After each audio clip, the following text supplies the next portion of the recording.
Set against the tense political atmosphere of modern Hungary spring wind, the awakening opens with a nation already exhausted by years of centralized power, fear, corruption, and the feeling that democracy exists only in form. For 16 years the government has reshaped institutions, weakened the rule of law, and created a political environment where removing those in power seems almost impossible. The film immediately establishes that this is not merely a story about politics but about awakening the slow realization among ordinary people that silence and resignation can no longer continue. The first major turning point comes through the shocking presidential pardon scandal. President Catalin Novak publicly announces her resignation after it becomes known that she granted clemency to a man connected to horrific abuse at a children's home. Her televised speech is emotional and solemn. She speaks about love for Hungary, morality, and responsibility, yet the nation senses that her resignation is only the surface of something much darker. The scandal spreads rapidly because people believe powerful figures behind the scenes influenced the decision. Rumors point toward influential members of the ruling political network, especially Bishop Zoltán Balog, a trusted mentor of the president. The public begins asking whether the government's inner circle protects itself while sacrificing individuals whenever scandals become unavoidable. Journalist Balázs Kaufmann's investigation becomes the spark that ignites public outrage. What first appears to be a simple political scandal soon transforms into a symbol of the corruption and hidden loyalties within the system. Citizens start questioning whether the entire structure of power operates according to personal connections instead of justice. The resignation of Novak and Justice Minister Judit Varga seems less like accountability and more like a carefully staged sacrifice to preserve the larger political machine. The film then shifts focus to Péter Magyar, Judit Varga's former husband, who unexpectedly emerges as the emotional and political center of the story. At first he is portrayed not as a revolutionary leader but as a frustrated insider who has spent years close to power. He reflects on his marriage to Judit with surprising tenderness and regret. He describes her as intelligent, patriotic, hardworking, and deeply committed to serving her country. Their relationship, however, deteriorated under the pressure of politics, public attacks, and his own inability to separate personal life from political ambition. He admits that he often interfered too much in her career and only later realized she needed emotional support rather than strategy and advice. These deeply personal confessions humanize him. Unlike traditional politicians, he appears vulnerable and conflicted. His anger grows not only from political corruption but from watching the system destroy the woman who was once his partner and the mother of his children. He becomes increasingly disgusted with the hypocrisy around him, a political culture where insiders enrich themselves while others are sacrificed to preserve appearances. When the pardon scandal explodes, Peter immediately recognizes its significance. He warns Judit that her career is over. Soon afterward she is forced to resign and pro-government media begin blaming her publicly. One especially vicious article enrages Peter because he sees how the machinery of propaganda turns against individuals whenever convenient.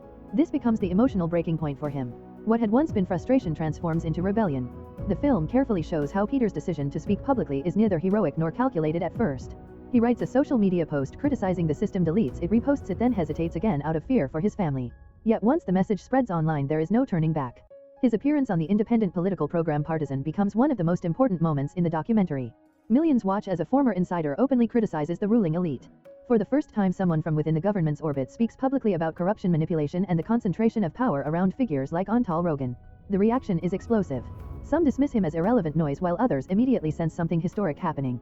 Hungarians who had become politically hopeless suddenly hear someone articulate what many privately believed for years. The documentary emphasizes how unusual this is in Hungary's political culture. Former insiders almost never break ranks publicly. Peter's willingness to expose internal dynamics shocks both supporters and opponents. As his popularity grows, civil frustration across the country begins finding direction. Influencers organize demonstrations against corruption and abuse. Huge crowds gather not necessarily because they fully trust Peter yet, but because they desperately need someone capable of challenging the system. The film repeatedly stresses the emotional atmosphere of these gatherings, exhaustion turning into cautious hope. People who had withdrawn from politics suddenly feel alive again. The March 15th national holiday demonstration becomes another defining moment. Organizers struggle chaotically behind the scenes, uncertain whether anyone will attend. Yet massive crowds arrive. Peter delivers a passionate speech about building a new homeland where Hungarians are united not by ideology but by shared dignity and love for the country. His words resonate deeply because they avoid the traditional language of opposition politics. Instead of presenting himself as a liberal reformer or ideological revolutionary, he speaks in emotional, patriotic language familiar even to conservative voters. The documentary also spends significant time exploring Peter's inner contradictions. He is charismatic but impulsive, emotionally intense, and sometimes difficult to work with. His colleagues describe him as demanding, impatient, and constantly under pressure. Yet these flaws make him appear authentic rather than manufactured. Unlike polished career politicians, he often seems driven by instinct and emotion. Another major turning point comes when Peter secretly records a private conversation with Judit Varga in which she allegedly describes the government as a mafia state. The recording becomes explosive evidence supporting claims of political interference and corruption.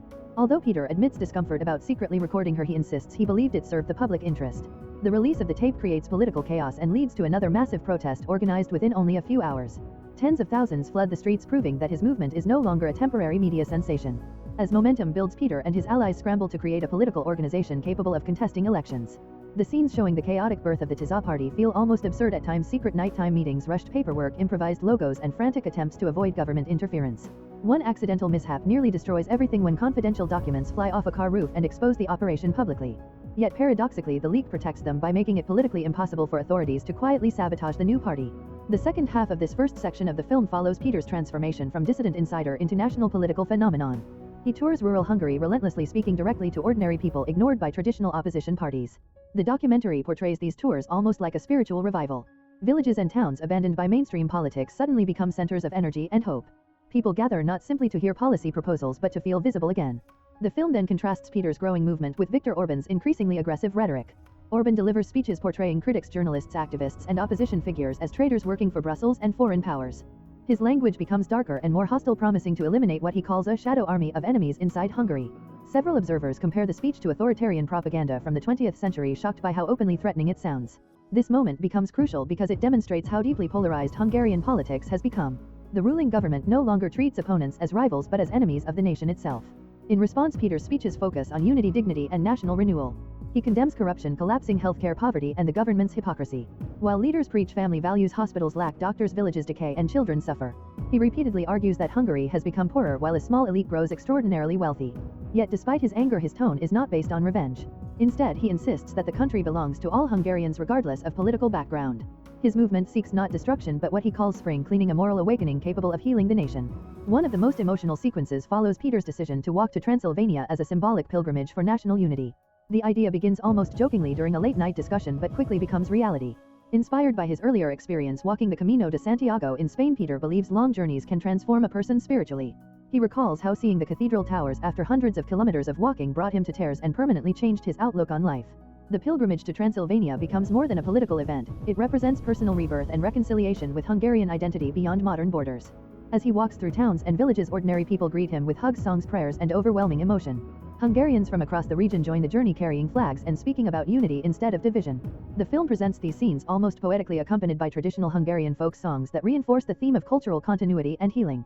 Peter repeatedly states that hatred must end and that Hungarians must rediscover solidarity with one another. At the same time, the documentary never hides the personal cost of this transformation. Peter becomes increasingly exhausted and emotionally isolated. He speaks openly about missing his children and sacrificing precious moments of their lives. One painful moment occurs when his son breaks his hand during a football match abroad and undergoes surgery while Peter is away on political duties. Forced to continue smiling publicly while privately worrying about his child, he describes the emotional burden as overwhelming. The film makes clear that political leadership is destroying large parts of his private life. His friends and colleagues also observe how rapidly he has changed. They believe the pressure has aged him dramatically within only a year and a half. Yet unlike many politicians, success has not made him arrogant. Instead, constant encounters with ordinary people have humbled him.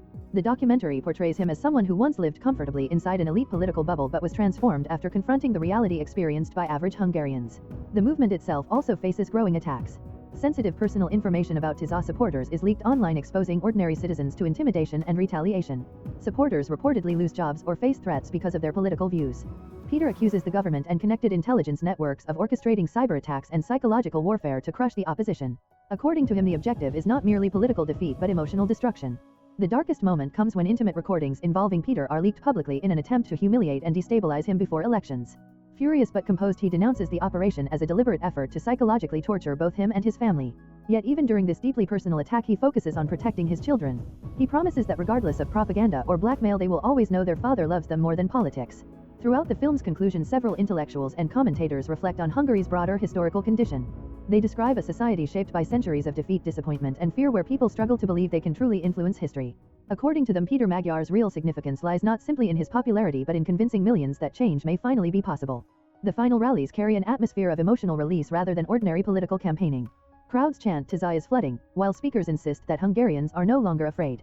Peter argues that the country must move beyond left versus right divisions and reject hatred as a tool of political control. He reminds audiences that Viktor Orban himself once stood as a young revolutionary demanding freedom and opposing authoritarianism, implying that history has come full circle. In the closing moments, the film abandons the idea of a single heroic savior. Multiple voices emphasize that citizens themselves must take responsibility for the nation's future rather than waiting for leaders to rescue them. Hope, they argue, comes from collective courage and solidarity. The documentary ends on an uncertain but powerful note: the awakening has only begun. Hungary's story is unfinished, and whether change succeeds depends not only on politicians but on whether ordinary people can overcome fear and rediscover faith in one another. If you enjoy watching this video, then subscribe to Angel Recaps for the latest movies explanation.